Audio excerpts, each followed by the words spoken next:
Baik, teman-teman, saya akan mulai dengan materi unit satu yaitu Production Execution Overview. Pada unit satu ini, yaitu membahas berbagai tipe produksi yang didukung dalam SAP. Pemahaman terhadap perbedaan tiap tipe produksi penting agar perusahaan dapat memilih dan menerapkan proses produksi yang paling sesuai dengan karakteristik bisnis dan kebutuhan operasionalnya.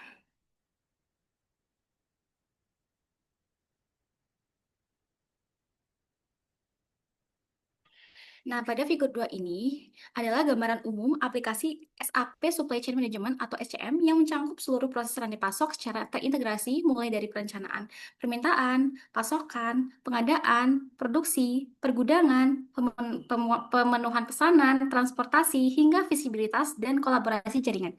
Figur ini menunjukkan bahwa SAP SCM mendukung pengelolaan rantai pasok secara menyeluruh dengan dukungan platform SAP NetWeaver. Next. Next.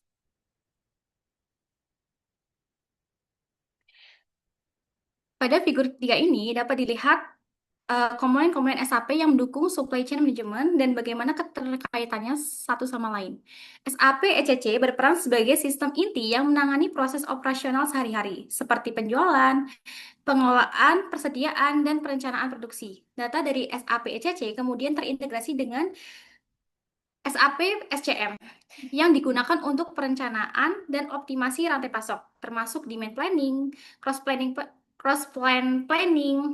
production planning, dan tracking. Selanjutnya, SAP BW berfungsi sebagai pendukung pelaporan dan analisis data.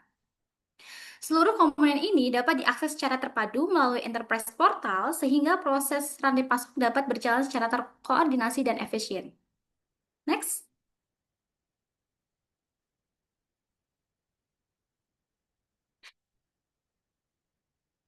Dan sekarang kita masuk ke materi unit 2, yaitu Production Order Processing.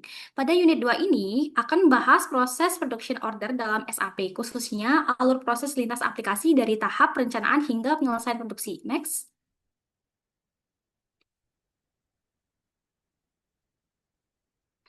Pada figur 11 ini ditunjukkan alur proses lintas aplikasi dalam SAP, mulai dari perencanaan hingga penyelesaian produksi. Proses diawali dari demand program yang berasal dari forecast dan sales order. Selanjutnya, sistem menjalankan MRP untuk menghasilkan plan order yang kemudian dikonversi menjadi production order. Production order ini dieksekusi di shop floor dan hasil produksinya dicatat melalui goods receipt. Setelah produksi selesai, dilakukan order settlement dan archiving. Seluruh proses ini terintegrasi dengan modul quality management, inventory management, serta production data collection sehingga perencanaan biaya dan kapasitas dapat dikontrol secara menyeluruh. Next.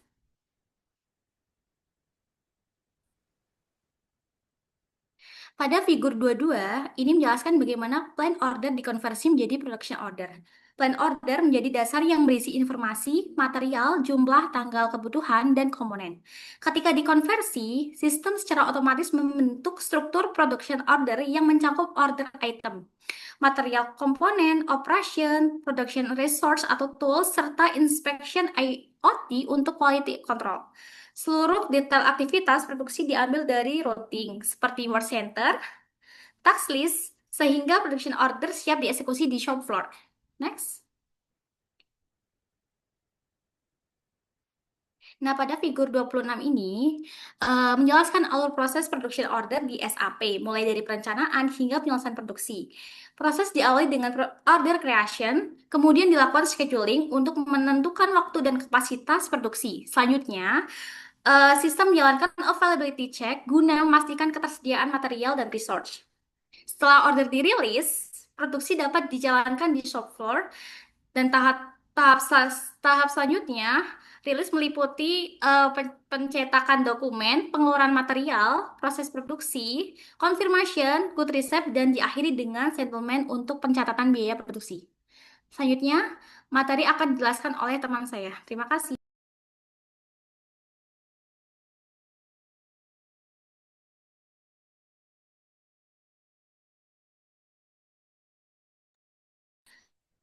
Oke, selanjutnya ada figur 28, boleh di next.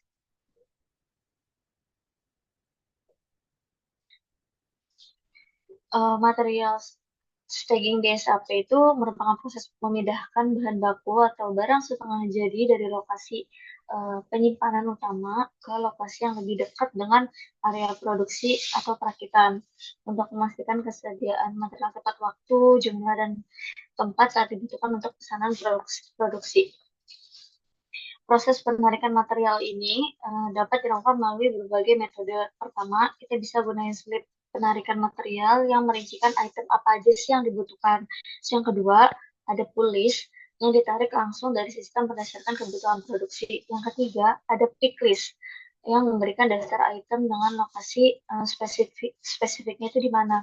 Yang keempat, work instruction atau instruksi kerja yang jelas gitu. Dan yang terakhir ada sistem penimbangan yang terhubung ke PIPCS, uh, PIPCS interface untuk material yang memerlukan presisi pengukuran. Material staging option itu ada 3 kategori utama. Yang pertama ada pick parts atau bagian yang dipilih. Pick parts adalah material bernilai tinggi yang disiapkan dalam jumlah eksak sesuai kebutuhan produksi. Material ini disimpan di lokasi penyimpanan khusus baik untuk memastikan akurasinya gitu. Contoh konkretnya gelombang, casing, yaitu komponen yang harus dijaga kualitasnya dan kuantitasnya dengan sangat ketat. Yang kedua ada create parts atau bagian dalam wadah. Create parts adalah material skala kecil yang disimpan dalam kontainer dan diambil secara manual ketika wadahnya itu hampir kosong. Sistem ini sangat-sangat efisien untuk item yang jumlahnya banyak, tapi nilai satuan itu rendah. Contohnya sekrup, paku, dan fastener lainnya yang sering diperlukan, tapi nggak perlu pencatatan per unit. Yang terakhir ada release order.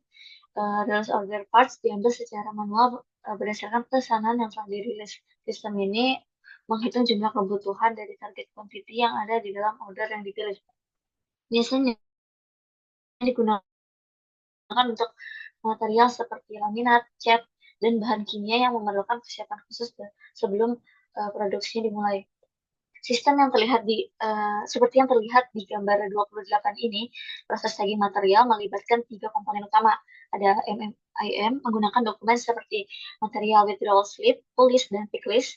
Yang kedua ada PPKAN untuk mengatur staging dengan sinyal Kanban dan tabel Kanban untuk mengidentifikasi material mana aja sih yang perlu dipindahin kayak gitu. Yang terakhir ada LE, WM atau ECC atau EWM SCM untuk mengelola transfer requirement dan transfer order untuk memastikan material sampai ke lokasi produksi yang tepat.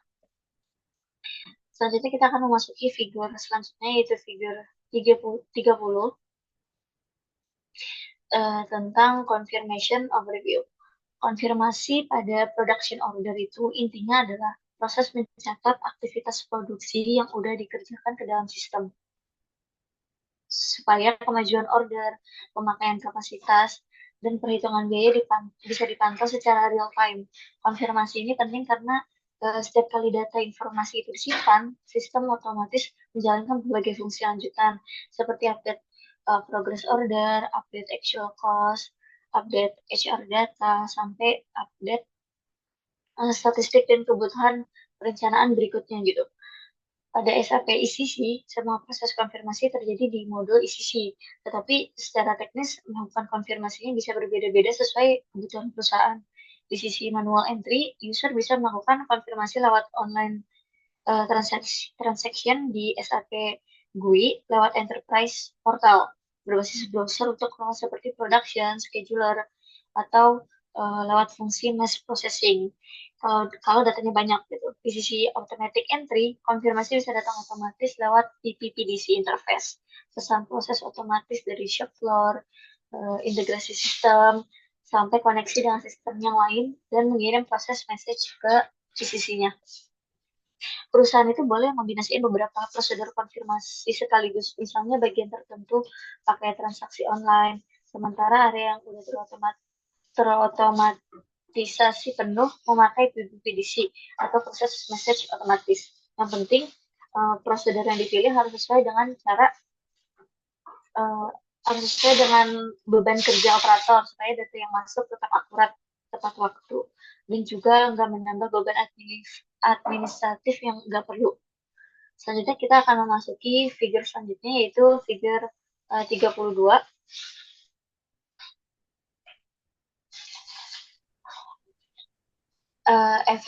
Effect of confirmation. Di bagian ini kita bahas apa yang terjadi setelah production order dikonfirmasi di SAP. Jadi confirmation itu bukan cuma tanda bahwa kerjaan itu sudah selesai, tapi di SAP confirmation adalah trigger utama yang menjalankan banyak proses otomatis. Pertama, begitu order dikonfirmasi, sistem akan langsung nulis beberapa data ke production order, mulai dari jumlah yang benar-benar diproduksi, status order berubah jadi CNF, dan yang paling penting actual cost mulai terbentuk. Lalu dari sisi materialnya, saat sebuah operation dikonfirmasi, SAP bisa langsung melakukan automatic goods issue lewat mekanisme backflush. Artinya, material yang ada di BOM akan otomatis dikurangi dari stok sesuai jumlah yang diproduksi tanpa posting manual satu persatu. Kemudian kalau yang dikonfirmasi itu adalah operation yang terakhir, sistem akan otomatis melakukan good receipt. Hasilnya, produksi langsung masuk ke inventory sebagai barang jadi atau semi finished goods. Selain material dan stok, konfirmasi itu juga berdampak ke kapasitas produksi. Jam kerja mesin atau tenaga kerja akan dikurangi sesuai dengan quantity atau activity yang dikonfirmasi. Ini penting supaya planning kapasitas ke depannya tetap akurat. Selanjutnya kita akan memasuki figur 37, yaitu Information System for Order Management. Kalau dilihat dari gambar, sistem informasinya dibagi jadi dua sisi. Di kiri ada information system dan di kanan ada basic data atau objek yang jadi sumber informasinya. Beberapa sistem yang ditandai dengan angka 1 itu bersifat layout control. Artinya kita bisa atur sendiri tampilan dan field apa aja nih yang mau ditampilin tergantung kebutuhan user. Jadi bisa di custom lah kayak gitu bahasanya. Contohnya lewat Enterprise Portal, seorang production scheduler bisa memantau dan tracking production order sesuai perannya. Lalu ada order information system dan multi-level order review yang ngebantu melihat order secara detail, bahkan sampai ke level struktur dan keterkaitannya. Untuk kasus material ada missing parts information system. Sistem ini dipakai buat ngecek apakah ada komponen yang belum tersedia dan berpotensi menghambat produksi nantinya. Dari sisi biaya, informasi order juga terhubung ke controlling report karena setiap order punya uh, objek yang menyimpan data posting.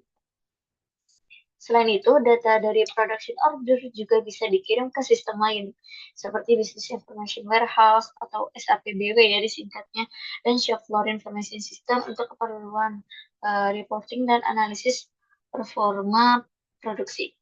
Di luar yang ada di gambar ini, SAP juga sebenarnya menyediakan evaluasi tambahan, misalnya capacity evaluation, event manager, alert monitor, sampai batch where used list. Jadi intinya production order di SAP itu nggak berdiri sendiri. Datanya itu bisa diakses dan dianalisis lewat berbagai information system, tergantung kebutuhan operasional maupun manajerial. Video selanjutnya akan dilanjutkan oleh speaker yang bertugas. Terima kasih.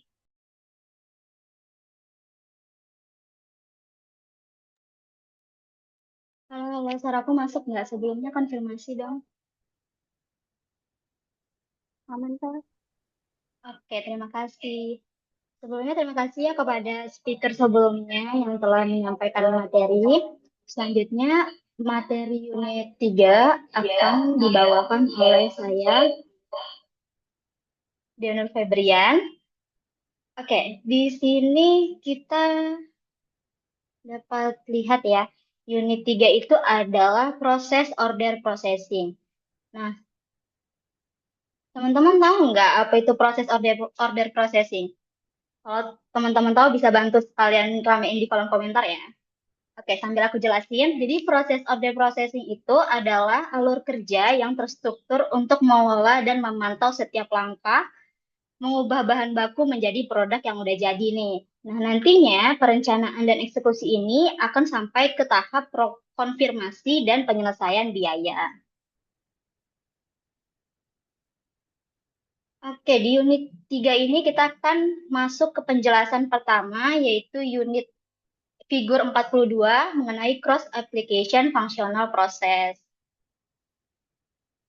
Nah, di figur 42 ini akan menjelaskan mengenai alur dari kebutuhan produk yang berubah menjadi proses order dan akhirnya menjadi produk yang udah jadi. Seperti yang aku bilang sebelumnya di awal mengenai unit 3. Nah, nantinya alur ini dimulai dari material forecast dan sales order yang membentuk independent requirement di demand programnya. Nah, nantinya kebutuhan ini diproses oleh MRP yang menjadi plan order. Nah, lalu akan dikonversikan menjadi proses order pada skenario yang ada di layar, yaitu make to order production. Nah, nantinya di sekitar proses order ini ada yang namanya integrasi lintas fungsi. Nah, apa aja itu integrasi lintas fungsinya? Integrasi lintas fungsinya itu ada capacity requirement planning, costing, terus ada inventory management, lalu ada batch management, quality management, hingga integrasi dengan PCS dan sistem laboratoriumnya. Nah, nantinya suatu proses order ini akan menjadi pusat pengendali dari seluruh produksi di SAP-nya. Nah, kita kasih contoh kali ya agar mempermudah teman-teman buat memahaminya. Jadi di sini misalnya ada namanya perusahaan PT Farma Sehat yang akan memproduksi yang namanya obat paracetamol anak. Nah, mereka ini memproduksi yang namanya sirup paracetamol rasa stroberi untuk produk utamanya. Lalu ada untuk produk yang lainnya itu paracetamol rasa jeruk. Nah, nantinya di sini sales ini akan menerima nih sales order besar dari berbagai rumah sakit untuk obat tersebut. Misalnya dia memesan 20.000 botol sirup dalam 1 bulan. Nah, nantinya data ini akan masuk nih sebagai sales order sekaligus yang mempengaruhi demand programnya. Nah, nantinya MRP ini akan dijalankan. Kayak misalnya nih teman-teman tahu untuk sistem menghitung independent requirement, lalu nanti juga dilakukan yang namanya cek stok bahan baku. Kayak misalnya bahan bakunya itu kalau misalnya obat apa ya? Misalnya air ya, air. Terus habis itu butuh botolnya, lalu butuh juga tutup dan butuh juga label untuk nama dari obat tersebut. Nah, nantinya mengecek bahan baku ini selanjutnya akan dibentuk yang namanya plan order untuk memproduksi sirup tersebut atau obat sirup tersebut. Nah, nantinya si planner ini akan mengkonversikan nih planner order menjadi proses order dengan skenario yang namanya make to order. Nah, sehingga nantinya proses order ini akan menjadi pusat integrasi seperti mengirimkan kebutuhan ke capacity requirement planning agar line sirup itu tidak overload, lalu mengupdate inventory, lalu ada juga yang terakhir menyiapkan batch management dan quality management atau QM-nya untuk inspeksi di sepanjang proses. Oke, selanjutnya di sini aku akan ngejelasin figur 47. Nah, figur 47 ini akan membahas mengenai proses order. Nah, jadi di figur 47 yaitu processing a process order ini yaitu gambaran dari siklus satu proses order dari awal sampai dengan selesai. Nah, ini teman-teman dapat lihat ya pada layar itu ada yang namanya dibagi menjadi warna hijau, biru, dan ungu. Nah, yang warna hijau ini ada namanya proses planning. Nah, proses planning ini ada tahap-tahapannya nih kayak order request, proses order creation, availability, sampai ke material quality. Nah, dilanjutkan lagi nih namanya proses order execution atau proses manajemen. Nah, apa aja nih isi dari aktivitas-aktivitas proses order execution ini? Antaranya itu ada proses order release, terus ada order print, lalu ada juga send control, dan yang paling terakhir itu ada materi receive. Nah, nanti di akhirnya lagi itu ada proses yang namanya order completion. Nah, order completion ini terbagi lagi nih menjadi aktivitas-aktivitasnya kayak variance calculate, terus proses order, lalu batch record, dan ditutup dengan archiving atau deletion. Nah, aku kasih contoh mudahnya aja ya. Jadi kita pakai studi kasus yang tadi, PT Pharma Sehat yang menyediakan ataupun memproduksi obat sirup itu. Nah, nanti di proses planning ini akan dibuat yang namanya order request. Nah, order request ini mencakup apa aja? Mencakup mixing, filling, terus capping, ada labeling juga. Nah, nantinya juga akan dilakukan yang namanya availability check dan resource atau line schedule untuk line produksi sirupnya itu sendiri. Nah, setelah siap, akan lakuin apa sih? Nah, setelah siap itu nanti akan dilakukan yang namanya proses order. Dirilis lah itu yang sudah di planning sebelumnya. Nah, ini nanti mengaktifkan fase yang namanya proses order execution. Di proses order execution, ini nanti di gudang itu akan menyiapkan bahan-bahan material stagingnya. Lalu operator itu akan melakukan yang namanya material withdrawals berdasarkan PI sheet. Lalu akan selama produksi itu dilakukan yang namanya mengisi proses message atau suhu mixing waktu pemanasan serta kecepatan agitatornya. Dan kemudian nantinya proses ini akan dilakukan yang namanya quality check. Apa aja quality check-nya nih? Misalnya ngecek pH-nya berapa, udah sesuai dengan ketentuan atau belum. Terus volume dalam botolnya itu airnya udah sesuai atau belum gitu. Nah, nantinya setelah selesai, operator itu akan melakukan order confirmation untuk setiap fasenya dan melakukan material receipt ke stok sirup tadi. Di fase terakhir yaitu order completion. Nah, ini nanti itu tim controlling akan melakukan yang namanya variance calculation, yaitu bandingkan plan cost versus actual cost-nya di mana. Nah, kemudian nantinya order settlement ke objek biaya yang sesuai dan ditutup dengan order di arsip. Oke, selanjutnya kita masuk ke figur 54, yaitu order release function. Di order release function ini, sebagai jembatan antara perencanaan dan eksekusinya. Nah, sebelum order bisa dirilis, itu biasanya kan sistem itu akan menjalankan beberapa langkah nih. Misalnya, ada di fase order creation, yaitu menentukan batch number, research line scheduling, batch determination, dan availability checks untuk memastikan material dan kapasitasnya cukup. Nah, begitu semua syarat ini terpenuhi, nantinya tuh akan melalui yang namanya order dirilis. Nah, di sinilah aktivitas shop floor bisa berjalan. Seperti apa nih? Mencetak dokumen. Terus ada yang namanya membuat dan mengirim control receipt. Terus membuat inspection load. Terus melakukan material withdrawals. Lalu confirmation, material receipt, dan mengirimkan proses message, serta melakukan proses quality inspection. Nah, perlu teman-teman perhatikan, tanpa status rilis ini, proses order itu belum dapat diproduksi di lapangan. Jadi kalau misalnya status itu belum rilis, berarti ya ke lapangan belum bisa nih dilaksanakan buat proses ordernya gitu, belum bisa diproduksi maksudnya gitu. Nah, kita coba studi kasusnya sama yang kayak tadi juga, yaitu PT Farmasi Sehat. Nah, misalnya sebelum order nih, sistem itu akan menyelesaikan tadi yang saya sebut, yaitu order creation. Nah, nantinya tuh di eh, batch sirup, kita akan buat namanya menentukan batch sirup. Nah, misalnya kita contohkan batch sirupnya itu batch SP0125. Nah, setelah kita membuatkan batch, lalu kita ngapain nih? Nah, setelah kita membuatkan batch, kita dapat menjadwalkan bagaimana research-nya gitu ya. Jadi, misalnya pengennya dibuatnya tuh di shift siang gitu. Setelah itu akan melakukan yang namanya batch determination untuk memilih batch bahan aktif paracetamol yang masih valid. Nah, selanjutnya akan melakukan yang namanya availability check untuk memastikan seluruh material dan kapasitas mesin itu cukup. Nah, selanjutnya akan yang ada namanya seperti yang saya bilang tadi, release ya.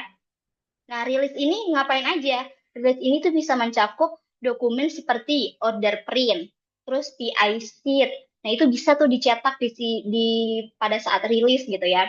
Pada saat sebelum rilis gitu intinya. Nah, nanti sistem itu akan membuat inspection load otomatis juga. Terus gudang juga udah boleh nih memproses material withdrawals-nya gimana.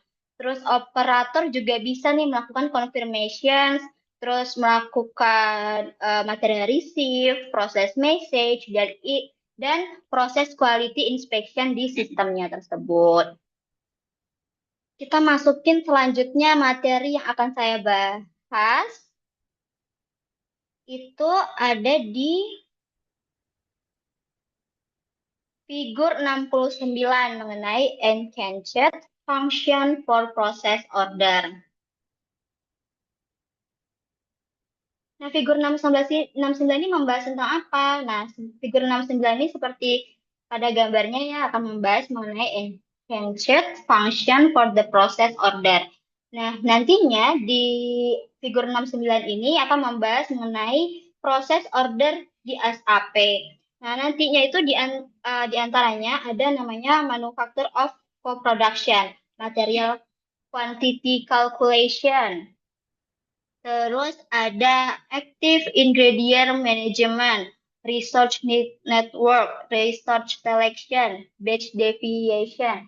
Nah, ini merupakan proses-proses yang ada pada order di SAP tersebut.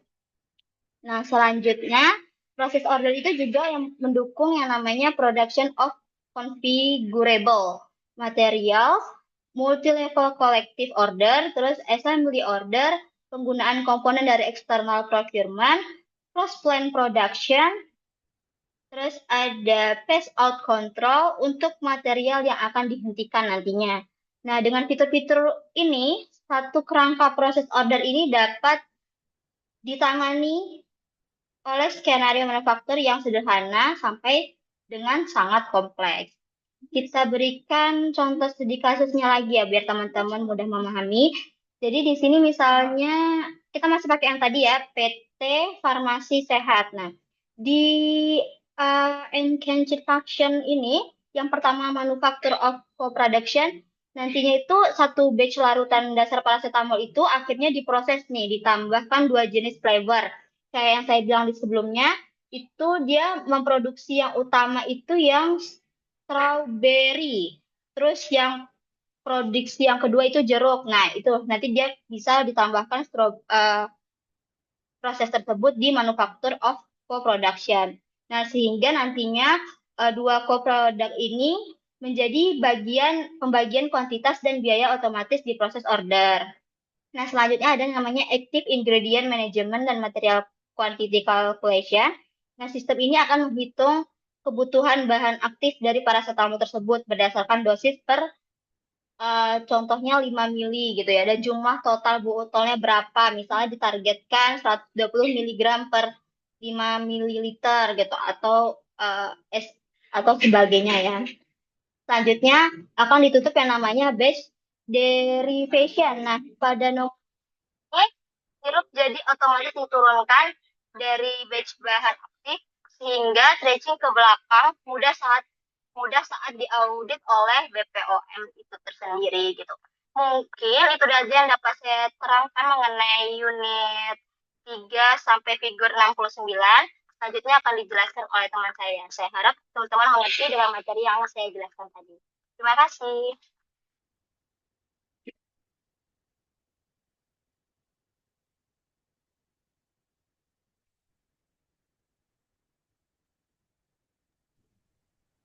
Baik, terima kasih untuk Deo atas penjelasannya. Sekarang kita akan lanjut ke unit 4, Repetitive Manufacturing Processing, yang dimana Repetitive Manufacturing Processing itu adalah metode produksi untuk barang yang stabil, diproduksi dalam jumlah banyak atau juga bisa disebut massal dan tidak sering berubah dalam periode waktu yang lama. Boleh di next?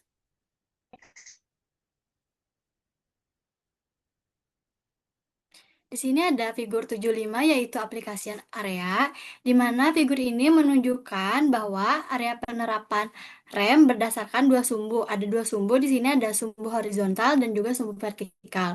Untuk sumbu horizontalnya sendiri ada produk stability, di mana semakin ke kanan maka produknya makin stabil.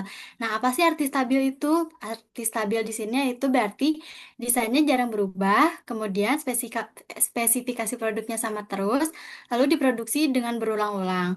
Kemudian selanjutnya ada sumbu vertikal Y atau bisa disebut juga dengan produk complexity, yang dimana jika sumbunya makin ke atas maka produknya makin kompleks. Kompleks di sini berarti bahwa banyak komponennya, kemudian banyak variasi prosesnya, lalu juga ada perlu pengaturan dan kontrol yang lebih rumit. Di sini ada 3 sumbu. Yang pertama ada task based flow manufacturing di sini, yang berarti bahwa produksinya mengikuti takt time. Nah, takt time-nya itu apa? Takt time itu adalah waktu standar untuk menghasilkan satu unit produk yang mengikuti permintaan pelanggan. Misalnya, jika pelanggan membutuhkan satu produk tiap 2 menit, maka takt time-nya itu adalah 2 menit.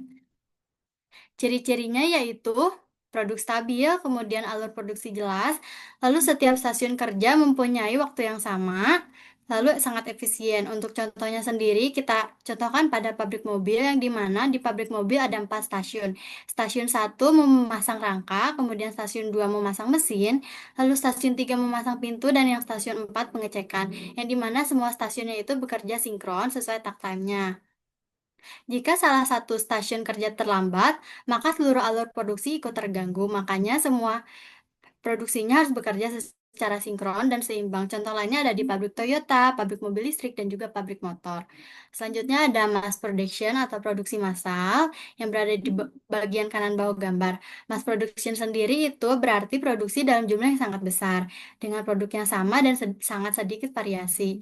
Di sini fokusnya adalah pada kecepatan dan volume, bukan fleksibilitas. Contohnya sendiri dari mass production adalah pabrik Lego, yang dimana balok Lego diproduksi dengan bentuk yang sama, jutaan unit, dan hampir tanpa perubahan desain. Contoh lainnya ada di air minum kemasan, paku dan baut, kemudian sabun batangan.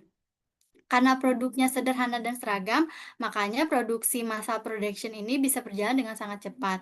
Kemudian yang terakhir ada period based production, yaitu area yang ada di terakhir. Produksi di sini dilakukan berdasarkan periode waktu tertentu, misalnya bisa mingguan atau bulanan.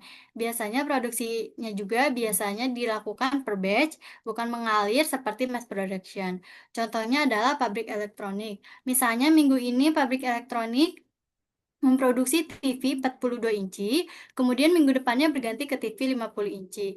Nantinya setiap pergantian produk, mesin perlu diatur ulang sehingga waktu produksi menjadi lebih lama. Contoh lain ada pabrik obat dan industri makanan musiman. Untuk perbandingan kecepatan produksinya sendiri, jika kita lihat dari sisi waktu produksi, mass production memiliki waktu produksi yang paling cepat, kemudian diikuti dengan task based flow manufacturing dengan cepat dan stabil. Kemudian terakhir ada period based production memiliki waktu produksi yang lebih lama. Boleh di next?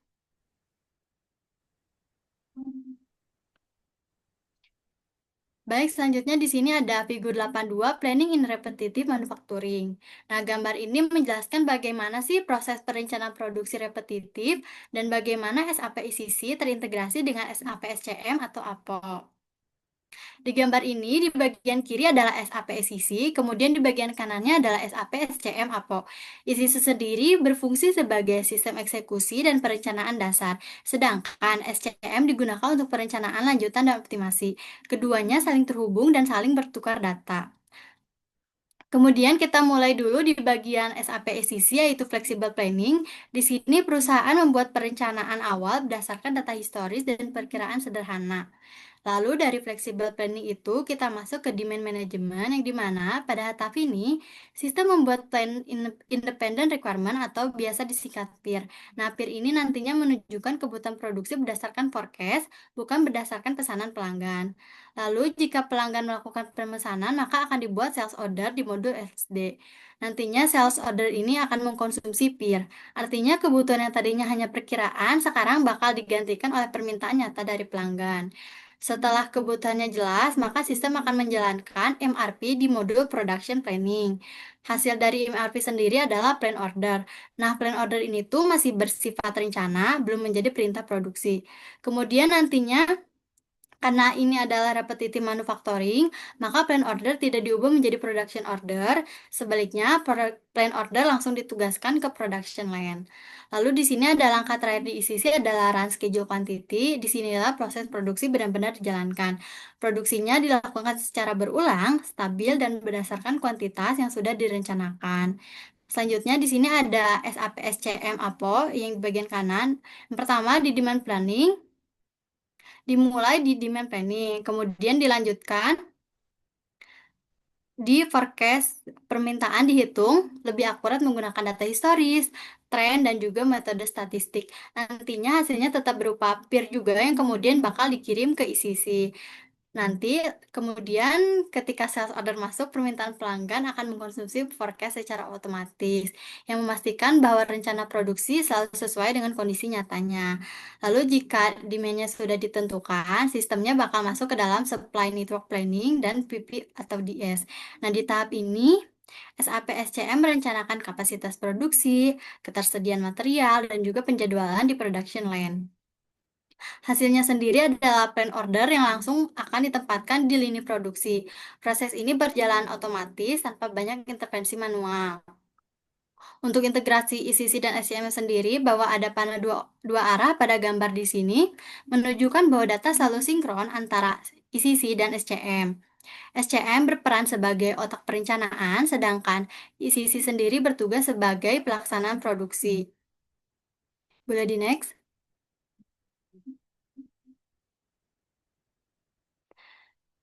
Nah, baik di sini selanjutnya ada figur 84 overview planning line loading. Yang dimana di sini itu menjelaskan bagaimana plan order dialokasikan ke production line serta 4 opsi line loading yang tersedia di SAP ICC dan SAP SCM APO. Nah, apa sih planning line loading? Line loading adalah proses menjadwalkan dan mendistribusikan plan order ke production line yang tersedia. Nah, di bagian atas kita bisa melihat ini gambar beberapa plan order atau di sini dibilangnya PLOR ya, disingkatnya yang berasal dari proses demand planning dan MRP. Nah, plan order ini itu belum diproduksi sehingga masih harus diputuskan. Misalnya diputuskan itu produksinya ini di line mana nih, kapan dan berapa sih kuantitinya. Nantinya semua plan order tersebut mengalir ke kotak tengah yaitu planning line loading. Dari sini sistem atau planner memilih salah satu dari 4 opsi line loading. 4 opsi inilah yang ditampilkan di gambar ini ya teman-teman. Yang pertama ada metode selection method atau biasa disebut juga di sini ada SAP ICC Alternative Selection Automatic. Nah, pada metode ini sistem menggunakan setting di material master, tepatnya production version. Plan order akan otomatis dialokasikan ke production line yang sudah ditentukan. Jika ada beberapa line, sistem akan memilih line yang pertama yang ditemukan. Metode ini hanya melakukan perencanaan kuantitas tanpa mempertimbangkan kapasitasnya secara detail. Karena itu, metode ini sangat cocok untuk lingkungan produksi yang sangat stabil dan sederhana. Kemudian di sini ada opsi kedua, quota arrangement. Di sini ada quota arrangement automatic. Nah, metode ini digunakan ketika ada beberapa production line, tetapi satu line ingin diprioritaskan agar mencapai full capacity load. Nah, sistem ini membagi kuantitas produksi berdasarkan persentase kuota. Contohnya untuk line A 60%, lalu line B 30%, kemudian dilanjutkan dengan line C 10%. Namun, kuota arrangement hanya cocok untuk route planning. Karena itu, biasanya masih diperlukan penyesuaian lanjutan mengenai planning table. Kemudian selanjutnya di sini ada opsi 3, planning table atau SAP sisi planning table atau SAP APO planning table manual. Nah, berbeda dengan metode sebelumnya, di sini planner melakukan penjadwalan secara manual. Plan order bisa dipindahkan antar line, kemudian dijadwalkan ulang, lalu dengan mempertimbangkan kapasitas dan juga waktunya. Metode ini sangat fleksibel, tetapi membutuhkan waktu dan sangat bergantung pada pengalaman planner. Planning table tersedia baik di SAP ICC maupun SAP SCM APO. Yang terakhir ada SAP APO Rem Heuristic Automatic, yang dimana ini adalah opsi yang paling lengkap dan juga hanya tersedia di SAP SCM APO. Dengan rem heuristic, sistem dapat menggabungkan beberapa proses sekaligus, yaitu proses quantity planning, line loading, dan terakhir capacity requirement planning. Nah, semua proses ini dijalankan secara otomatis dalam satu langkah. Metode ini cocok untuk repetitive manufacturing yang berskala besar dengan banyak production line. Boleh di next?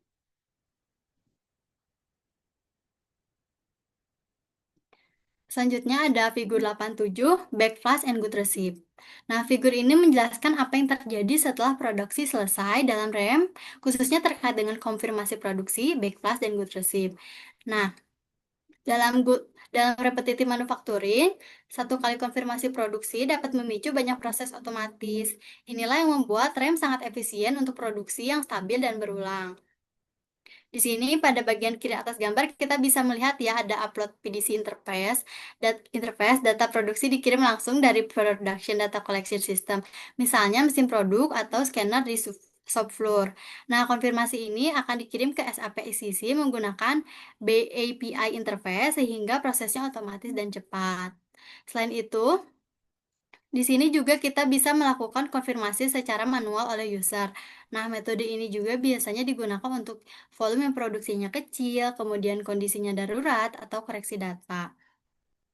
Selanjutnya ada saving confirmation yang dimana jika kita telah melakukan confirmation dari PDC maupun manual entry, nanti semuanya itu masuk ke dalam proses saving confirmation. Nah, inilah titik pentingnya. Jadi, saat konfirmasi disimpan, SAP menganggap bahwa produksi itu benar-benar sudah terjadi.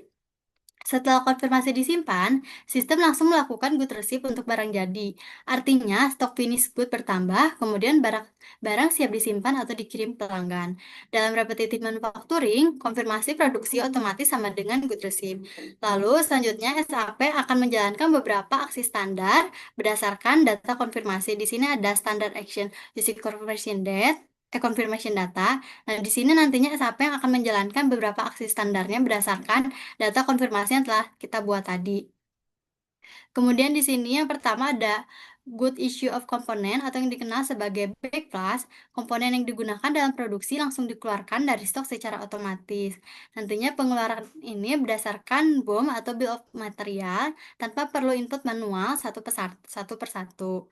Kemudian sistem melakukan update statistik produksi di update statistik. Nah, data ini digunakan nantinya untuk laporan produksi, evaluasi performa line, dan data analisis efisiensi. Selanjutnya, sistem akan melakukan pengurangan kuantitas plan order atau run schedule di reduction of plan order. Nah, ini menandakan bahwa sebagian rencana produksi sudah terrealisasi. Kemudian di sini, di sisi gambarnya kita bisa melihat ada product cost collector. Nah, ini tuh artinya semua biaya produksi mulai dari material, aktivitas, hingga overhead dikumpulkan di sini di dalam produk cost collector. Nah, biaya produksi ini tuh dihitung berdasarkan data konfirmasi produksi, bukan production order seperti di discrete manufacturing. Untuk alur singkatnya sendiri, yang pertama, jika produksi selesai, maka konfirmasi dimasukkan. Kemudian setelah konfirmasinya dimasukkan, itu nantinya konfirmasi akan disimpan. Lalu sistem akan otomatis melakukan good receipt barang jadi, kemudian backflash komponen, lalu update statistik, kemudian pengurangan plan order, yang terakhir pencatatan biaya produksi.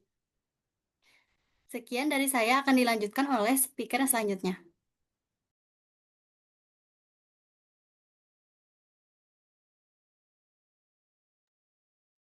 Baik, selanjutnya kita akan membahas mengenai figur 89, yaitu terkait dengan alur biaya produksi di SAP. Nah, di SAP sendiri, semua biaya produksi itu dikumpulkan dalam sebuah produk cost collector atau PCC. Soal produksi berlangsung, biaya bahan baku, penggunaan mesin, dan juga tenaga kerja itu otomatis tercatat pada PCC, tanpa perlu dicatat manual satu persatu. Ketika barang jadi selesai, ketika barang jadi selesai diproduksi dan masuk ke dalam gudang, SAP juga mencatat nilai barang jadi berdasarkan harganya yang sudah ditentukan. Dengan begitu, sistem membandingkan antara biaya yang dikeluarkan dengan nilai hasil produksi. Nah, dalam praktiknya sendiri, biasanya biaya aktual itu tidak selalu sama dengan rencana, sehingga biasa muncul selisih biaya. Nah, untuk merapikan hal ini, biasanya pada akhir periode, SAP akan menjalankan proses yang namanya settlement, yang bertujuan untuk mengosongkan TCC dan juga mencatat selisih biaya ke akun yang sesuai. Nah, setelah settlement selesai, perusahaan akan bisa melihat biaya produksi per periode dengan jelas dan juga bisa menilai nih, apakah proses produksinya sesuai atau sudah efisien atau belum. Boleh dimulai? Selanjutnya, kita masuk ke figur 90 yang menjelaskan mengenai syarat dan proses settlement biaya pada repetitive manufacturing. Nah, pada bagian ini pada bagian ini termasuk penting karena di sini SAP memastikan biaya produksi tercatat dengan rapi dan juga bisa dianalisis. Nah, sebelumnya sebelum settlement dilakukan ada beberapa syarat. Yang pertama yaitu harus adanya produk cost collector atau PCC yang berfungsi sebagai tempat menampung seluruh biaya produksi seperti yang saya jelaskan sebelumnya ya. Lalu kedua, ada aktivitas produksi seperti penggunaan mesin dan juga tenaga kerja harus sudah bisa di dalam sistem. Dan material juga harus sudah melalui proses yang namanya costing agar SAP punya dasar harga yang jelas. Jika suatu produk bisa dibuat dengan beberapa cara, SAP juga memungkinkan perhitungan biayanya untuk setiap cara produksi supaya nantinya si perusahaan bisa membandingkan mana yang paling efisien. Setelah semua siap, kita masuk ke proses yang namanya settlement. Nah, pada saat ini, kita mengumpulkan seluruh biaya produksi yang terjadi selama satu periode, misalnya 1 bulan. Nah, biaya tersebut kemudian dipindahkan ke persediaan barang jadi sesuai dengan jumlah produk yang dihasilkan. Di akhir periode, SAP secara otomatis menghitung selisih biaya sehingga perusahaan bisa melihat dengan jelas apakah proses produknya efisien atau tidak. Boleh dilihat?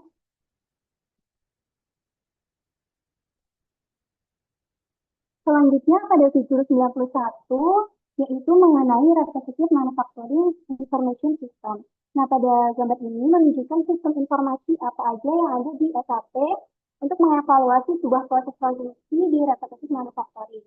Dan dari dasar mana aja setiap laporan itu diambil. Nah, kita bisa lihat pada sisi kanan, pada bagian basis yaitu ada sumber data produksi. Nah, di sini ada plan order sebagai data perencanaan. Ada juga PO object of order untuk data biaya. Terus ada juga dispute, warehouse info sheet untuk analisis lanjutan. Selanjutnya ada SAP ERP LIS library untuk statistik logistik dan juga ada database plotting yang mencatat aktivitas aktual dari lantai produksi. Nah, semua data ini nantinya digunakan oleh berbagai sistem laporan di sisi kiri. Nah, pada Order Information System membaca data dari plan order untuk memantau status produksi controlling report menggunakan data CO untuk analisis biaya. Selanjutnya, Logistics Information System atau LIS mengambil statistik dari LIS library. Lalu ada SAP BI atau di Business Warehouse memanfaatkan info sheet untuk analisis manajemen yang lebih mendalam. Sementara itu, ada juga reporting point overview yang menampilkan kondisi aktual produksi berdasarkan data baseline.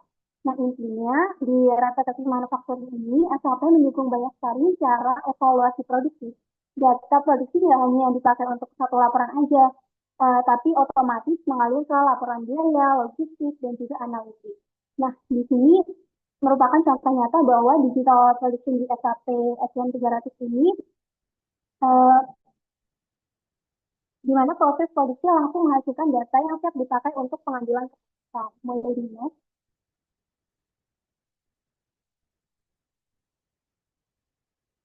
Selanjutnya kita akan lanjut ke pembahasan unit 5 yaitu terkait dengan outlining Kanban. Apa sih Kanban itu? Kanban adalah sebuah metode untuk mengukur aliran material diproduksi agar material tersedia tepat waktu saat dibutuhkan. Boleh di next?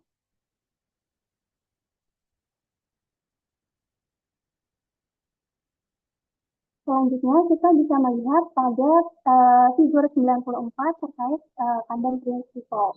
Nah, pada pertama kita lihat dulu tujuan dari Kanban. Tujuan Kanban adalah untuk mengontrol proses pengisian ulang material langsung di area produksi dan juga mengurangi pekerjaan manual operator. Nah, ini artinya bahwa pengisian material itu nggak lagi bergantung sama perencanaan manual yang cukup rumit ya, tetapi dikendalikan langsung oleh kebutuhan di lapangan. Selanjutnya ada manfaat utama dari Kanban. Dengan menggunakan Kanban di sistem SAP ECC, proses pengisian ulang material dapat diotomatisasi secara digital. Sebagai contoh, ketika Anda barcode pada Kanban card, dapat dipindai pada sistem SAP dan dapat secara otomatis mengirim data untuk proses pengadaan dan juga mencatat penerimaan barang atau good receipt. Nah, hal ini tentunya membuat proses lebih cepat dan juga mengurangi input manual dari operator. Nah, kita juga bisa lihat pada gambar figurnya bahwa di sisi kiri ada di demand source, yaitu area tempat material digunakan, misalnya lini produksi. Di sini material diambil untuk proses produksi. Nah, di sisi kanannya juga terdapat supply source, di mana pihak yang menyediakan material. Supply source ini berupa work center, gudang, atau vendor lain. Nah, di antara keduanya ada yang namanya Kanban card yang berfungsi sebagai sinyal pengisian ulang material. Jadi aturannya itu sederhana, saat material lagi di masa habis, Kanban card akan dikirim ke supply source sebagai tanda bahwa material perlu diisi ulang. Nah, si supply source nanti akan menyediakan material dan mengirimkannya kembali ke demand source dalam kondisi penuh. Kanban card itu nantinya akan ikut kembali dan siap digunakan sebagai siklus berikutnya. Boleh di next? Selanjutnya kita berada pada figur 96, yaitu terkait dengan Kanban introduction. Kalau kita bisa perhatikan pada gambar figurnya, alur besarnya itu sebenarnya sama aja kayak repetitive manufacturing pada umumnya. Nah, yang membedakan itu ada di cara penyediaan materialnya. Mungkin kita bisa lihat pada step pertama, yaitu dimulai dari requirement, yang di sini perusahaan menentukan berapa banyak sih produk yang harus dibuat dengan sesuai kebutuhan perusahaan tersebut. Selanjutnya yang kedua ada resource planning, yaitu perencanaan mesin, dan produksi, tenaga kerja yang digunakan. Yang ketiga dilakukan availability check untuk memastikan bahwa material dan kapasitas yang dibutuhkan itu tersedia agar produksi bisa berjalan dengan lancar. Yang keempat, kita bisa melihat kita menyiapkan dokumen, yaitu dokumen soft load, seperti instruksi kerja atau daftar produksi yang akan digunakan oleh operator. Nah, perbedaan utamanya itu sebenarnya ada pada langkah kelimanya, yaitu pada material staging menggunakan Kanban. Nah, di sini material nggak lagi disiapin dengan cara sistem biasa nih. Sebagai gantinya, Kanban digunakan pada proses tersebut. Ketika kontainer material di line produksi habis, sistem Kanban otomatis memicu pengisian ulang, yang saya jelaskan pada video sebelumnya.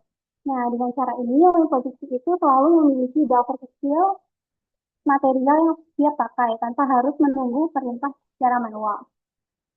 Setelah material tersedia, kita masuk ke production execution, yaitu proses produksi jalan di unit produksi. Selanjutnya, operator dapat melakukan confirmation dan juga sistem bisa menghitung work in process atau WIP. Jika diperlukan, sistem juga bisa langsung mencatat pemakaian komponen dan juga aktivitas terkait aktivitas secara otomatis di titik tertentu. Kemudian, hasil produksi dicatat sebagai good receipt, yaitu produk jadi masuk ke stok. Terakhir, di akhir periode, misalnya pada akhir bulan, dilakukan proses settlement. Jadi intinya alur produksi tetap sama, hanya saja langkah penyediaan materialnya aja yang diganti dengan menggunakan Kanban. Nah, boleh di next.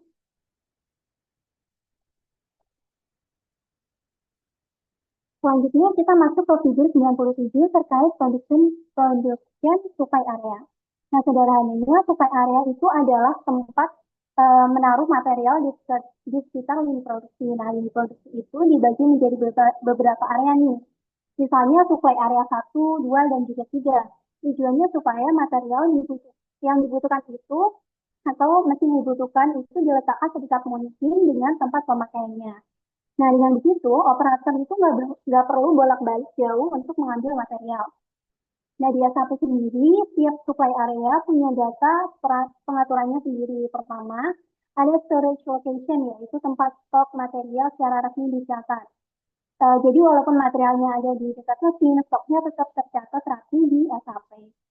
Kedua, ada person responsible, yaitu orang yang bertanggung jawab memastikan material di area tersebut tidak habis dan juga pengisian ulang berjalan dengan lancar. Yang ketiga, ada unloading point, yaitu titik bongkar barang dari vendor sebelum material dibawa ke area produksi. Nah, jadi intinya supply area itu bukan gudang ya, atau bukan stok resmi, tetapi bisa dianggap sebagai alamat operasional material di shop floor. Nah, supply area ini membantu menghubungkan stok di sistem SAP dengan kondisi nyata di lapangan supaya aliran material ke produksi jadi lebih tertata dan juga nggak buang-buang waktu. Boleh next? Selanjutnya pada figur 98 yaitu terkait uh, Kanban Control Cycle. Nah, pada slide ini uh, Kanban Control Cycle bisa kita anggap sebagai jembatan antara kebutuhan produksi dan juga pengisian material. Nah, di sisi kiri bisa kita lihat ada demand source, yaitu area produksi atau supply area di lini produksi. Di sinilah material digunakan ketika material dalam kontainer habis, kondisi otomatis membentuk requirement atau kebutuhan untuk pengisian ulang. Nah, di sisi kanan terdapat supply source, yaitu pihak yang bertugas mengisi kembali material supply material supply bisa berupa vendor, klien lain, atau gudang. Nah, di sini juga ditentukan informasi penting siapa nih yang bertanggung jawab dan juga material itu bakal dikirim kemana. Dan juga dari gudang atau klien mana aja material itu berasal. Nah, yang menghubungkan keduanya itu adalah control cycle di bagian tengah. Control cycle ini adalah master data Kanban yang sampai di dalamnya tersimpan sebuah aturan pengisian ulang material seperti jumlah Kanban yang digunakan, isi setiap Kanban, supply source yang dipakai, dan juga jenis replenishment-nya. Nah, jadi ketika ada kebutuhan di demand, SAP itu tidak perlu berpikir ulang atau menghitung ulang dari awal, sistem cukup mengikuti aturan yang sudah disimpan dalam control cycle. Boleh next?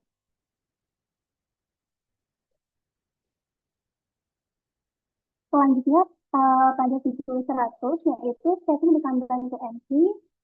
Nah, di area supply, material itu biasanya disimpan dalam kontainer. Ketika satu kontainer habis dipakai di lini produksi, satu Kanban akan diubah menjadi MC. Nah, biasanya dengan scan barcode. Begitu status berubah menjadi MC, SAP langsung membuat sinyal pengisian ulang secara otomatis. Nah, sistem ini membuat purchase order ke vendor, stroke transfer dari gudang atau perintah produksi internal, tergantung pengaturan di control cycle-nya. Yang penting di sini adalah operator tidak perlu membuat permintaan atau input data yang cukup rumit. Cukup mengubah status kontainernya aja. Setelah itu SAP yang mengatur proses pengisian ulang sampai material kembali tersedia pada supply area. Boleh di next?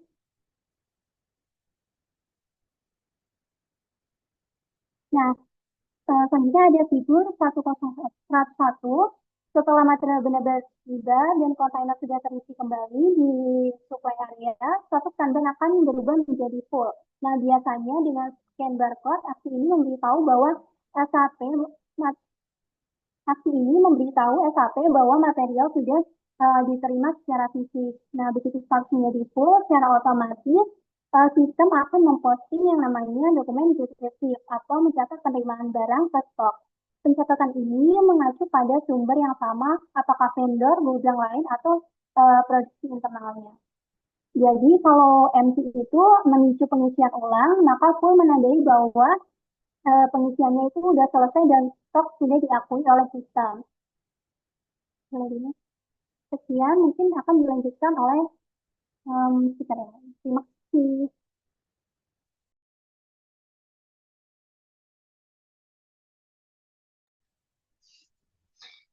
Oke, terima kasih kepada seluruh pemateri atas materi yang udah disampaikan ya.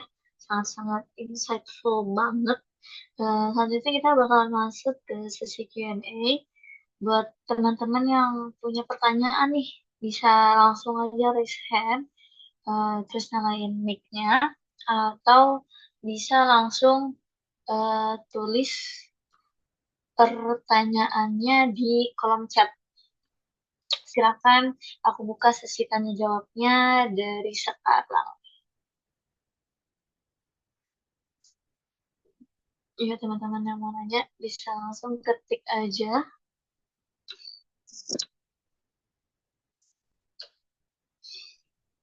Kalau oh bisa on mic guys.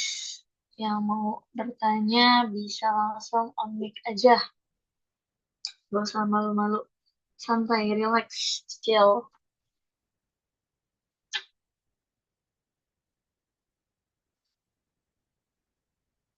Nesya, boleh Nesya. Nih ada yang raise hand nih. Nesya boleh langsung aja nyalain mic-nya. Langsung tanya. Oke, halo teman-teman semuanya. Perkenalkan nama aku Nesya. Jadi aku mau nanya terkait figur 75. Nah, tadi itu dari penjelasannya untuk yang mass production dan task based flow manufacturing itu eh, dibilang cocok untuk repetitive manufacturing. Tapi period based production-nya kelihatan kurang cocok. Nah, itu mungkin bisa dijelasin nggak alasannya? Terima kasih. Oke, terima kasih Nesya. Jadi tadi figure 75 ya, period base-nya kurang cocok. Kenapa gitu? Ini pada para speaker nih, ada yang mau bisa jawab nggak? Sok, langsung aja dijawab. Aku izin jawab ya. Jadi di figur 75 itu tuh, kenapa sih mass production dan type based flow tuh cocok karena produknya itu aja, jarang berubah dan diproduksinya juga terus-terusan. Jadi alur produksinya ini bisa dibikin rapi, stabil, dan juga cepat. Nah, kalau period based production ini kenapa dibilang gak cocok? Karena biasanya produksinya itu per batch dan sering gonta-ganti produk. Nah, nantinya itu kalau period based production itu kalau ganti produk itu harus setting ulang mesinnya. Makanya prosesnya itu bikin lebih lama dan juga ribet. Maka dari itu, period based production itu kurang pas kalau misalnya dipakein konsep repetitive manufacturing yang fokusnya ke produksi yang berulang dan stabil.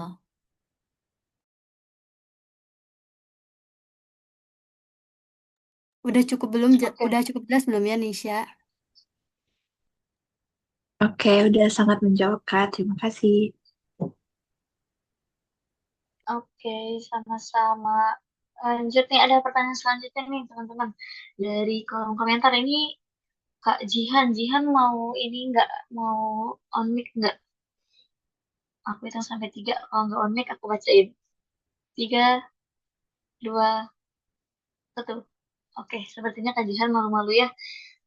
Kak, aku mau tanya, kalau udah pakai Kanban, di berarti MRP di SAP-nya tuh masih dipakai atau enggak nih? Boleh pada teman-teman speaker, ada yang mau jawab? Oke, mungkin aku mau jawab ya.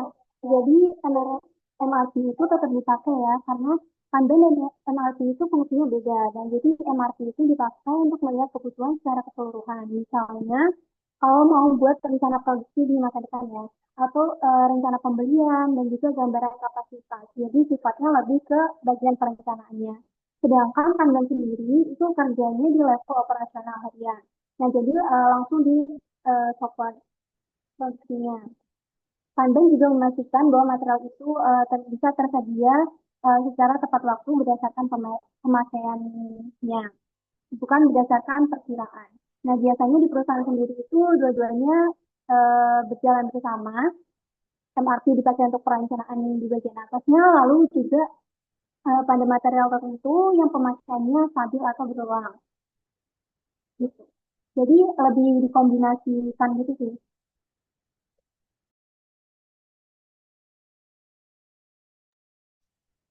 Oke, terima kasih kepada Natania atas jawabannya.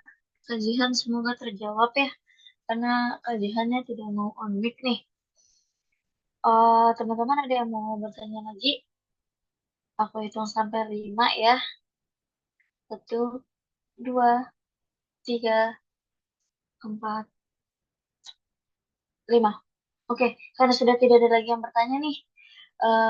Sebelumnya terima kasih dulu untuk pertanyaan-pertanyaannya. Semoga terjawab udah rasa penasaran teman-teman. Bagi teman-teman yang belum sempat untuk tanya nih, bisa langsung chat aja kontak person yang ada di grup ya. Sekarang kita bakalan masuk ke sesi yang paling ditunggu-tunggu nih teman-teman, yaitu quiz time. Jadi nanti kuisnya akan dilakukan menggunakan Kahoot ya teman-teman. Jadi bisa disiapkan dulu device dan Kahoot-nya. Boleh kepada teman panitia untuk di-share screen atau share kodenya nih.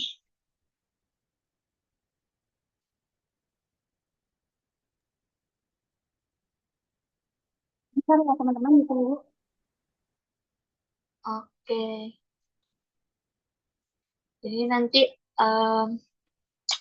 aturannya simpel ya teman-teman.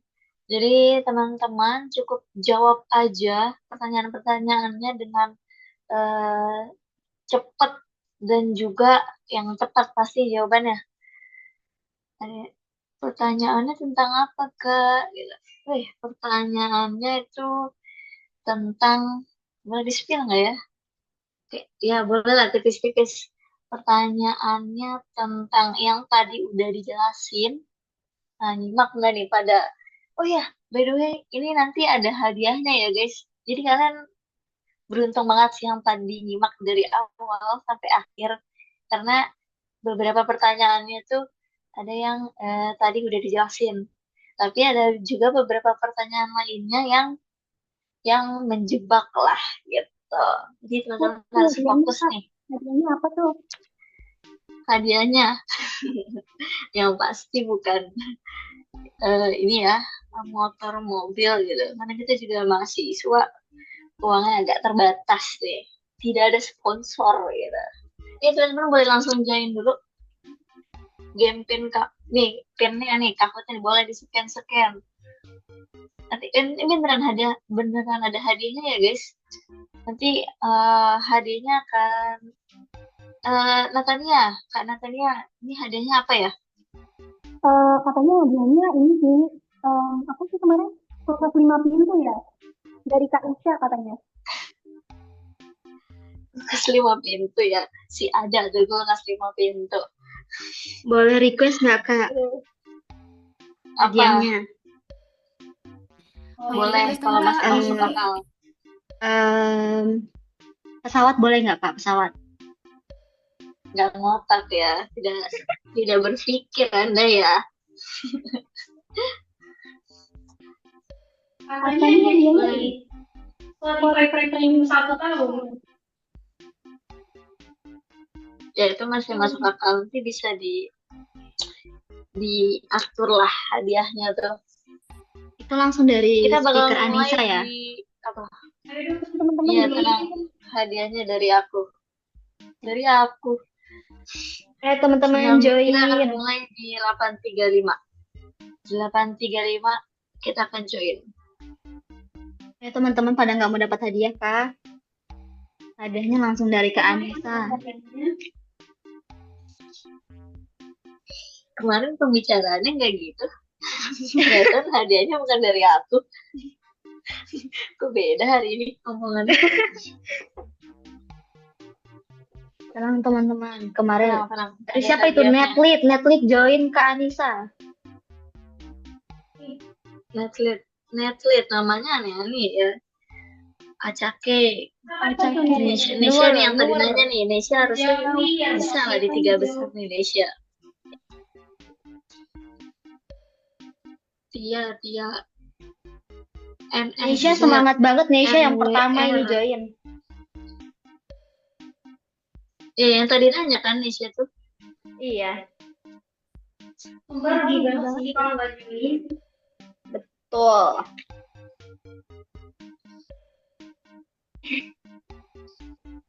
Ayo Kita teman-teman. akan mulai 3 menit lagi ya teman-teman. 3 minutes left.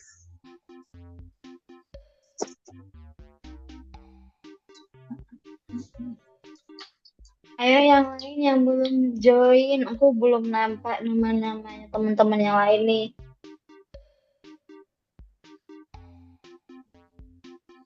Kita, oh no. Di sini ada 42 orang Kak, tapi belum ada yang join, baru sedikit. Gimana nih Kak? Anissa. Putri, nggak apa-apa, kita masih tunggu 3 menit lagi. Putri Tiara Baiklah. Mahmud nih, bisa join, udah join belum? Aisyah Rahmadia, Alvira, Anaki, Anggi Vito, Ayu, Balkis, Daniel, udah join Kak, mantap, mantap Putri, Putri Tiara, Dika Wahyu,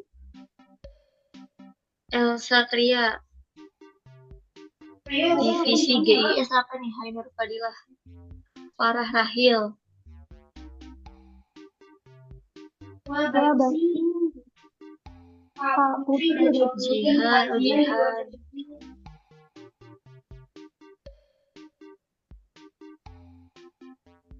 Sahal Fajri,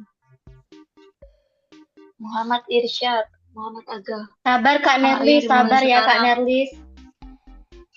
Nerlis ini Kak Nerlis awas nggak juara ya Kak Nerlis. ini kan Nerlis nyuruh buru-buru mulai tuh biar saingannya nggak banyak cuy. Benar Curang dia. lagi. Benar Kak. Biar dia bisa menang. Tapi di sini nggak ada namanya Kak Nerlis, adanya Kak Netlit nih Kak Netlit. ada Anka Kak Zunaira udah join belum Kak Zunaira? Udah semangat banget ini katanya. saya satu yang udah siap dapat hadiah. Aku sih siap banget ya teman-teman. Ayo masa cuma 16 orang doang nih.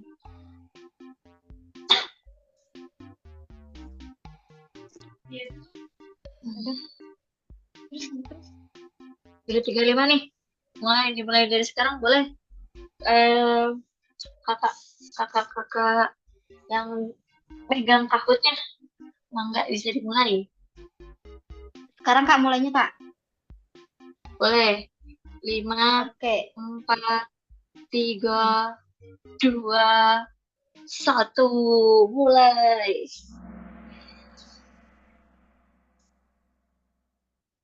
Sharing knowledge. Pertanyaan pertama. Mengapa perusahaan perlu memahami perbedaan tipe produksi dalam SAP? Ini jawabannya yang biru sih kayaknya sih. Kak Anissa yang Karena biru aku suka jawabannya. biru. Aku kayaknya yang hijau Kak. Karena aku sukanya biru. Ini pasti biru jawabannya. Aku orange. Aku sih merah ya. Enggak, orange salah. Fix biru ini. 14 answer. 15, 6. Kan benar. Biru guys. Biru, karena biru itu warnanya bagus. Next question. Siapa nih? Lilbah. Mantap Lilbah. Aku pegang Lilbah. Lilbah pasti juara 1. Aku pegang merunit. Enggak mau pegang merunit. Kenapa kamu pegang Netflix? Lilbah, ya Lilbah, aku padamu. Kalau deadline udah mepet tapi tugas belum dikerjain, apa yang biasanya dilakuin sama mahasiswa?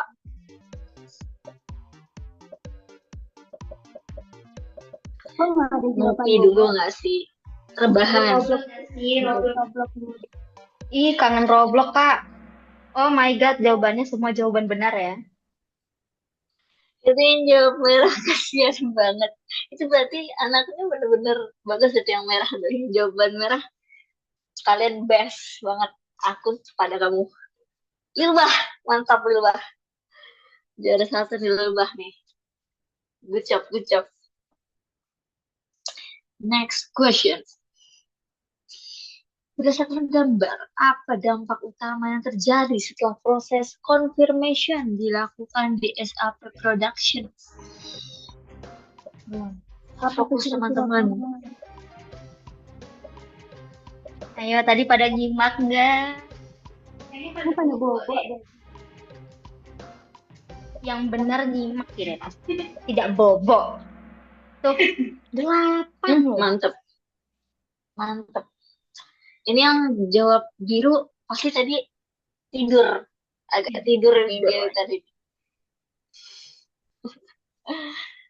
Next. Lilbah. Emang best banget Lilbah. Pertahankan Lilbah. Netlit turun Natania. Manakah dari elemen berikut yang bukan fungsi langsung dari proses mantep gambarnya. Ayo, ada di gambar Apakah teman-teman salah? jawabannya. Apakah order settlement? Yang salah Sudah, pasti berapa? nggak melihat 7. gambar Nah, ini. ayo panik.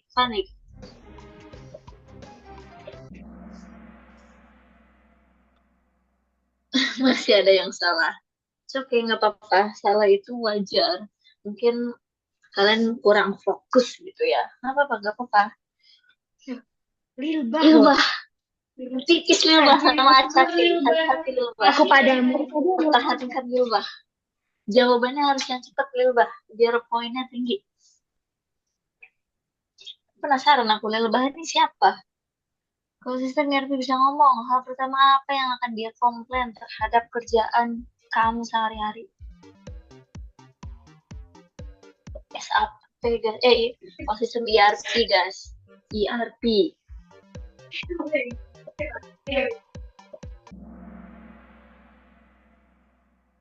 Mantap 5. Guys, mantap guys. Lumayan lah 5 orang yang benar. Ini kayaknya sisanya pada nggak sempet jawab nih, kayaknya waktunya kecepatan. Wah, gacor banget Lilbah. Lilbah, I love you. Wah, Netlit udah nggak kelihatan. Antek-antek sekarang naik nih.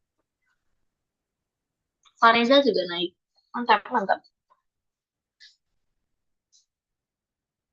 Apa yang terjadi secara otomatis pada komponen bahan baku saat Anda melakukan saving confirmation untuk barang yang udah jadi guys?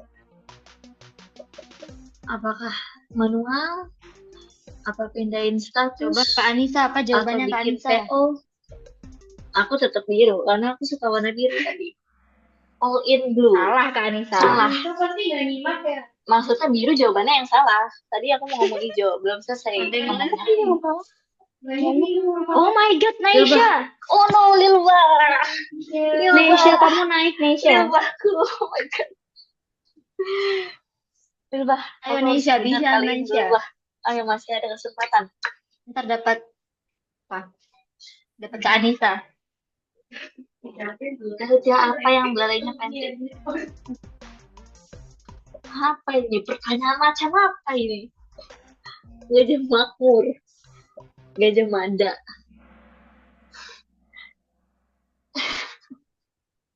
Gajah hidung pesek. Aduh, untung aku mancung. Nice. Next question. No, Lilbah kenapa turun lagi? sedih Wah, MC sedih. Posisi 2 Acaki ini udah mulai Times muncul. up kak, jaringannya ngajak berantem. Oh jangan diajakin berantem dong. Jihan pindah tempat, coba pindah tempat. Dalam repetitive manufacturing, fungsi utama produk cost kolektor PCC adalah untuk Apa itu nih? yang Tadi kan udah sinyalnya aku jelasin ya. Itu yang sinyalnya jelek, coba pindah ke McD Podomoro dulu. Pindah ke McD Podomoro dulu sekarang. Biru, mantap. Parah nih, yang tetap Lilbah. salah nih, parah banget ini. Padahal tadi udah aku jelasin. Siapa ini? Lilbah. Oh no, Lilbah. Kamu masih stay di 3. Nggak apa-apa, nggak Kinan apa-apa. pun Masih ada memasuki 2 pertanyaan lagi. arena sekarang. Neisha has a streak with 7 correction. Salah satu manfaat utama Kanban. Ini tadi nih yang terakhir nih Kanban dijelasin nih. Bener nggak nih? True or false? Ini Kak Anissa coba. Oh, Jangan-jangan Kak Anissa nggak tahu all nih. in biru. All in biru. Gebukin Kak Anissa kalau salah. Karena aku suka warna biru. pintar banget Kak Nisa. Bener. Bener kan? Tidur ini. Oh my God. Neisha. It's okay. Gak apa-apa, Lilbah. Kamu udah keren banget, Lilbah. Double point, Lilbah. Saatnya kamu beraksi.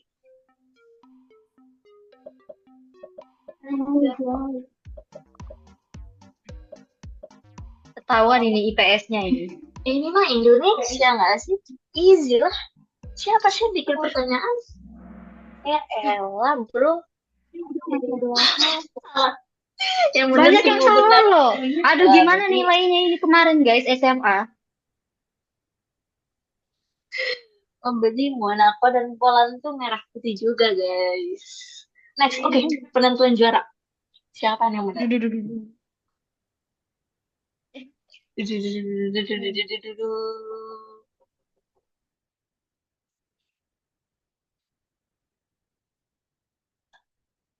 Lama nih loadingnya nih. Podium 5.000. Siapa nih? Kinan. Mantap Kinan. NAA. Satu-satunya. Kayaknya aku deh Kak NAA itu. Iya. NAA itu katanya sih. Aku ya yang dapat. Enggak, kamu nggak diajak Natania. It's okay, keren banget semua. Ya bah, Nisha selamat, NAA selamat, Kinan selamat, semuanya selamat. Ya bah, kamu tetap keren. Kamu tetap juara di hati aku, Cailah. Oke. Mungkin teman-teman yang bisa menang itu bisa Nanti buat apa? bagi teman-teman yang udah menang bisa di screenshot duduknya, nanti bisa dikonfirmasikan ke kakak. Betul. Sekali lagi ya buat teman-teman yang menang nih, yang dapat podium bisa langsung di screenshot aja, nanti bisa kirim ke grup atau ke kakak panitia, atau ntar kita yang reach di grup kita tanyain buat akan dikirimkan hadiahnya. Oke, terima kasih. Sorry.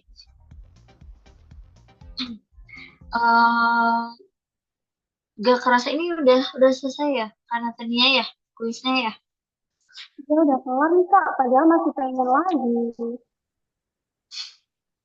Udah Kak, cukup Kak, udah malam Kak. Gak kerasa ya kita udah sampai di penghujung acara nih teman-teman.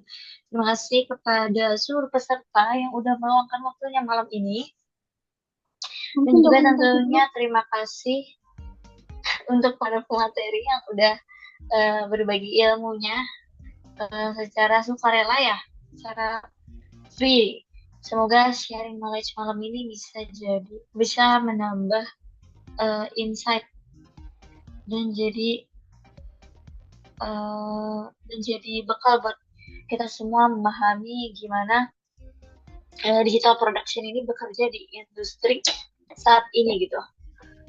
Sebelum kita benar-benar nutup acaranya, kita akan melakukan sesi dokumentasi terlebih dahulu. Mohon teman-teman untuk berkenan ya menyalakan kameranya sebentar aja. Nyalakan kameranya dulu. Sambil isi feedback ya. Nyalain kamera dulu deh. Isi feedbacknya bisa di-scan dulu. Diisi nanti boleh. Kak Zunaira mana mukanya ini? On cam ya guys. Ayo teman-teman On cam aja. 1 minute. 1 menit aja untuk on teman wajah cantik Cakepnya Masya Allah, Kak Zunaira. Cantik banget. Ayo yang lain. Bentar Kak, lagi pakai kerudung. Nah, siapa yang pakai Bentar kerudung? Kak, masih. Di absen Kak yang belum Bentar Kak, masih di ini on cam. toilet. Ayo teman-teman. Zidan, Alvira. Alvira Fariza. Tiazahra. Kak Rianisa. Sahal. Muhammad Aga. Azel P. Kak Netlis. Cecil. Oh itu Kak Zunaira Kak Silman Irsat. ternyata backgroundnya sharing knowledge juga. Gak ada webcam Kak Kak katanya. Zunaira Silman. Iya, sayang sekali. Jadi nggak apa-apa buat teman-teman yang lain, ayo segera untuk on cam. Untuk Kak Alvira Kita nanti sesi akan Ditunggu dikirim ya, ya teman-teman. feedbacknya di grup, pantengin di grup. Ayo mana nih? Dani. Aku sampai hidup aku ya? Alvira. Udah nggak lo gue yang masuk? Nggak masuk. Oh ya kan nggak, aku nggak ini. Ayo mana dong? Ayo teman-teman. Kameranya on cam.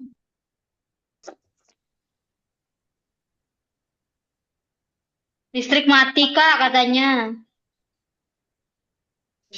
Kasiannya, semoga cepat hidup. Ayo Ya teman-teman Kak, kita aku tuh siapa dulu. Minta tolong ya SSI. Ayo dong on cam.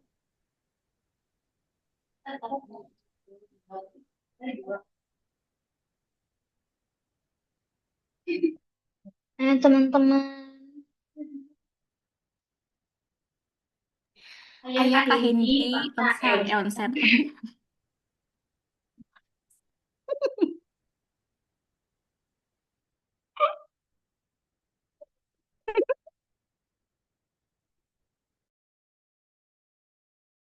Ayo teman-teman kita tunggu ya.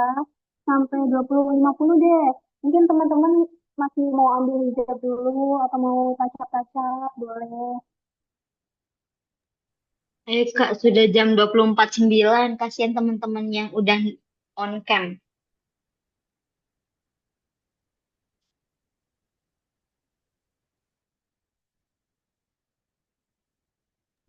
Kita mulai aja ya guys. Dokumentasinya 1, 2, 3.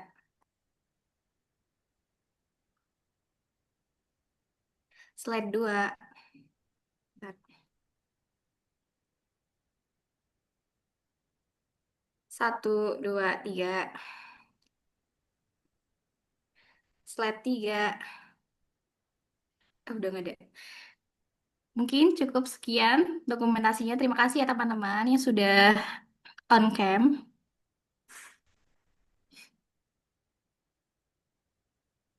Nanti teman-teman jangan lupa kasih feedback ya. Terima kasih. Jangan lupa isi feedback, nanti dikirim juga di grup. Bye-bye, terima kasih. Feedbacknya baru